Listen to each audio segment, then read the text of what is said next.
siyaasaddu markii ay ka tahay guulwadeen hogaamiyana aad tahay aad soo magacowdo dad guulwadeen ku ah si kastoo jagada ugu sarreysa aad ugu dhibto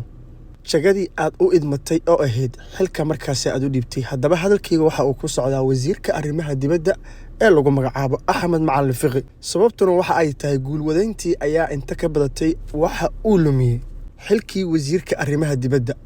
kadib markii uu 4 wasaaradood shaqadooda uu isku qabtay wasaaradda arrimaha gudaha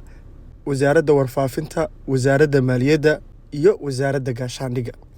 4 wasaaradood shaqooyinkii ay lahaayeen ayuu saaka ka hadlay markii uu la hadlay warbaahinta ayuu waxa uu tilmaamay wasiir Fiqi in mas'uuliyiin caan ah ay aad lacag uga soo qaateen dalal shisheeye si ay u fashiliyaan hawlaha ay dawladdan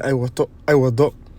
deynaysa in dhaqaalaha maaliyadda ay ku shuquleeday wasaaradda maaliyadda inta kuma saakeeno waxa uu ku sii daray wasiirka in ciidamada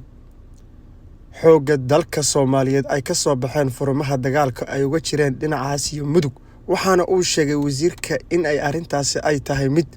ay been abuur ah oo laga soo horjeedo dawladda federaalka ayna abuurayaan shakhsiyaad mucaarad dawladda ku ah taasoo ah hadallada wasiirka gaashaandhigga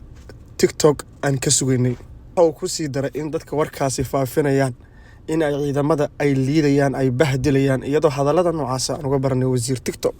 sidoo kale waxa uu soo faragashaday shaqada wasaaradda warfaafinta ay leedahay sidoo kalena waxa uu intaasi ku sii daray in ciidamadu ay howlgallo ku soo qabteen toddobaadkii la soo dhaafay in ka badan xubnaha al-shabaab oo tiradu ay gaarayso 20 iyadoo 10 xubnood oo ka tirsan kooxaha khawaarijta ay soo dhiibeen sida isaga uu hadalka u dhigay taasoo aan ku naqaanay ama aan ka sugaynay wasaaradda warfaafinta ay saaheen wasaaradda arrimaha dibadda shaqadeeda waxa intaas ku sii daray in ay jiraan mas'uuliyiin lacag ka soo qaatay dalal shisheeye gacdilaan dawladdeena ayuu yiri waynu naqaanaa meesha ay lacagta ka soo qaateen iyo dadka ay yihiin taasoo la rabay haddii hadalkaasi run u yahay in uu la ilaan waxba ma asturne in uu banaanka uu keeno Fiqi ayaa dad ku eedeynaya in ay dad dawlad ay duminayaan halka isaga uu dawlad u dhisayo gadgadaal u socoto halkan waa Xogsare TV waxaan ka codsanayaa daawade inaad subscribe ii saarto la soco muuqaalka xiga waxaan kugu soo gudbinaynaa xogaha Soomaaliya xaaladii ugu dambeysay waa muhiim subscribe taada iyo like taada comment-gana xor ayaad u tahay nabad